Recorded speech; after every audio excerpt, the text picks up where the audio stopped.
If you walk into a big ambush, you're in big trouble. And if you're in big trouble, you need a big man to get you out of that big trouble. And here he is. Big man.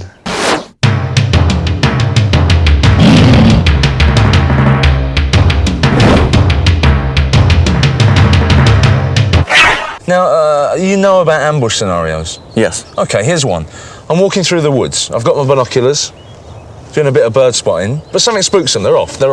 I can hear gunfire. I'm being ambushed. What's the first thing I've got to do? Get on the ground. And if you can tell where it's coming from, I would probably try to find some cover, which means a tree or rock or something that would stop a bullet, a projectile. So, rule 1, find cover and try not to get shot. But then what? You probably want to look for an avenue, a destination for you to exit out of that area. Right. And in order to survive in a scenario like that, you're going to have to keep cover between you and the person that's shooting at you. So you need to seek out where that next position is, that next bit of cover, and move to it. I should lay down some covering fire and get the heck out of there. What if I'm attacked by quite a large force and they're very close to me? I'm in a lot of trouble. If I kind of turn to run, I'm just going to get taken down.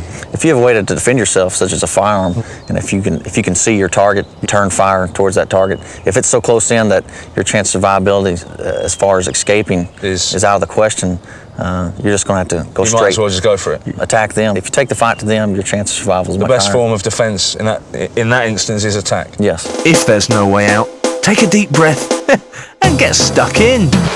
Can I look for signs that there might be enemy troops waiting to ambush me? Sure, you can be looking around you. If there's any disturbances in the ground, certain birds and certain sounds, a lot of times your squirrels often will screech at human presence. All right, Josh, I think I've learned quite a lot about ambush. Now, I want you to put me through my paces. Okay. Now, have you got a gun? I sure do. Can I borrow it? Yes, you can. Josh warned me I was going to come under attack from some flip-up targets. I didn't know where, when, or how, but I was prepared for the worst. Having a walk, I've got the dog. I've got your gun, which were nice enough. Whoa, we're under attack. So I'm going to take cover. There's a tree, there's a ditch, there's some cover. I'm going to lay down and I'm firing.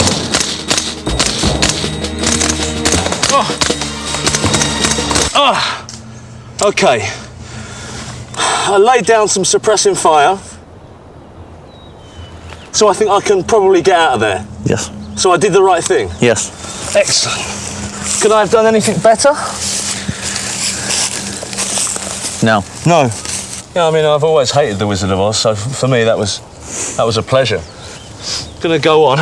I doubt we will be ambushed twice in a day. Whoa! I'm in. It looks like Steve Unwin, the Cayman Hunter. He's very close. I can't run. I'm gonna charge.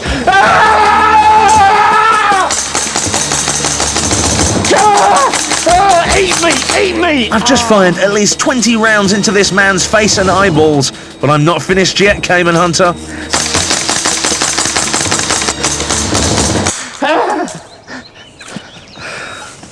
I did it. There was no way I could escape, so I attacked. And by the looks of his face, he's got 30 or 40 small holes in it. Let's recap. First, try and find cover. It'll stop you getting shot. Look for an escape route as quick as you can. If there is no other option, hit them with all the firepower you can muster. And that's how to survive an ambush. I now have to do a spot of bird watching. That's all for part 1. Coming up in part 2, I'll be trying to shake trackers off my tail, and I'll be drilling some soldiers. Stay disciplined during this break.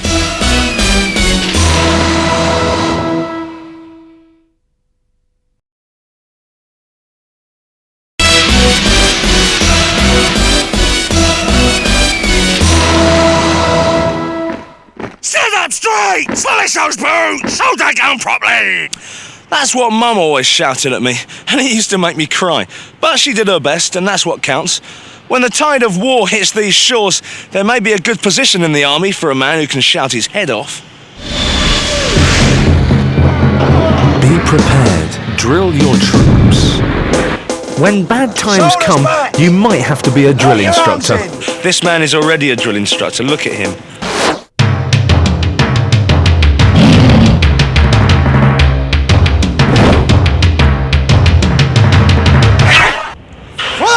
Yep.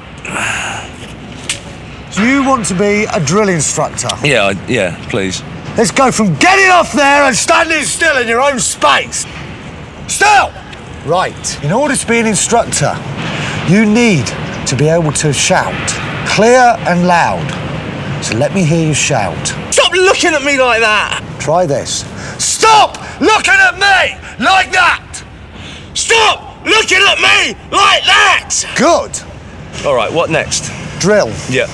Never, ever pick on an individual. Right. Why not? Because he might kill himself like Gomer Pyle in the film Hey Joker, and he does that. He may.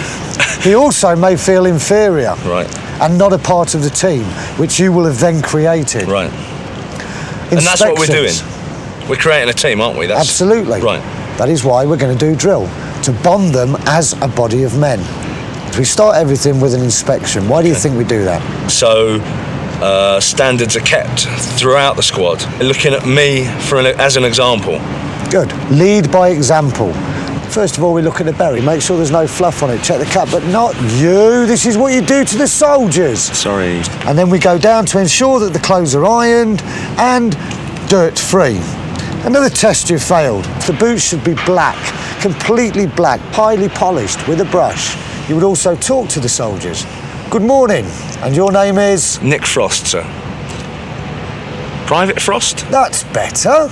We don't do first names, do we? Why not? Over-familiarity breeds contempt. What does it breed? Contempt, sir. Good, you're learning already. I think you're going to make a fine instructor. Thanks. Never ever smile at me again. Sorry. Unless we are in bed or in the shower. You meant that, didn't you? I don't know. All right, sorry, let's just... With the inspection over, sir, what's next? Right, after the inspection, you can take them on some drill. The left turn is given on the right foot, the right turn is given on the left foot, the about turn is given on the right foot, and the halt is given on the left foot with a pause. Check 1, 2. Right. Do you remember that? None of that whatsoever. Good.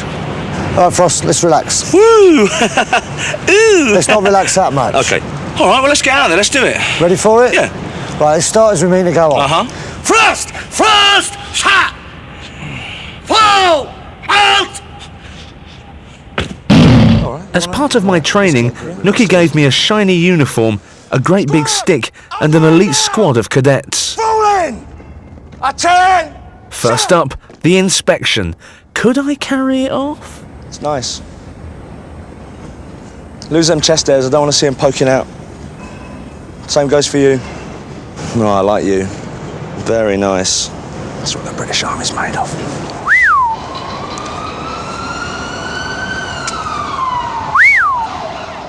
So, hair, uniform and buttock inspection done, it was time to get really authoritative and give my squad a real good drillin'. Squad! By the left! Quick! March! Squad, halt! What I actually wanted him to do was go up that way. Where have I gone wrong? Things didn't start too well, but after a quick reminder from Nookie, I was back in control. By the left! Quick! March! Left, right, left. Oh, hang on, guys. Keep going. I'll get it in a minute. Left, right, left, right, left, right, left, right. And left, wheel. Squad, halt! Nice. I like what I see. Did you enjoy today? Yes, Sergeant. Do you think you've learned something as people and as soldiers? Yes, Sergeant. Do you like me? Well, you can only learn so much in one go. My voice is hoarse. Let's attention ourselves and have a recap. Inspect your troops for shiny boots, ironed uniform, and anything else you fancy. Get them to march around a bit. Make sure they're facing the right way, though. Shout clearly. If you're in command, they'll do anything you tell them to. And that's how you get your soldiers to obey your every order. But just don't abuse your position of power, or your squad will hate you and you will lose the war. Come on, Nookie, let's go. Yeah? Hey! I knew it would be him.